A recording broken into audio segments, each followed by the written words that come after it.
right, the next argument for cultural relativism is an epistemic argument. It means having to do with knowledge.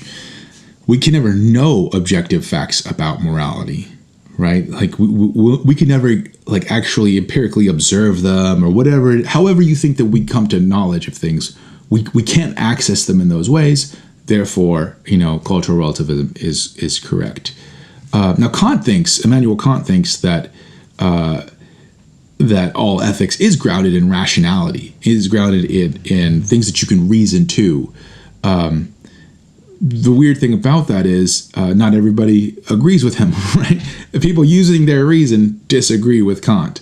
And even if they did agree with him, it seems like there's no way to prove that we should or should not act rationally, right? That's not something that I don't know, either we can't prove it or it assumes, that to act rationally is moral, something like that. I don't know. There's no way to compel all people to agree on the different moralities that we have. That seems true, and yet it's also true that there's no way to compel all people to believe in scientific arguments. I know people that believe all kinds of crazy stuff, and it seems like even though we can't, I can't, and not that I'm trying to convince people, I don't really care, believe what you want to believe, but I know people that, let's say, believe crystals have healing properties, and maybe you believe that too, right? It's definitely not scientifically proven, and if you want to link any kind of scientific arguments for that, any kind of research done, that would be great too.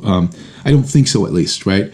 And when I see that, I see that people can believe in that, even though there is no, even though there would be a true or false to that, they can disagree against all evidence. Sure, that's possible, and yet there still could be a true or false. So in the same way, we can disagree about morality, and there could still be a true or false. I think what's more important about this argument is that it's not an ontological argument.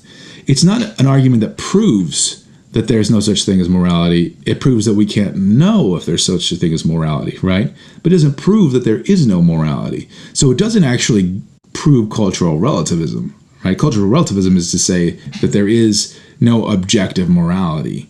But that's not what this argument is giving us. This argument's more giving us a skepticism, right? Like, oh, we'll never know if there's an objective morality. Yeah, but that's a different thing than cultural relativism.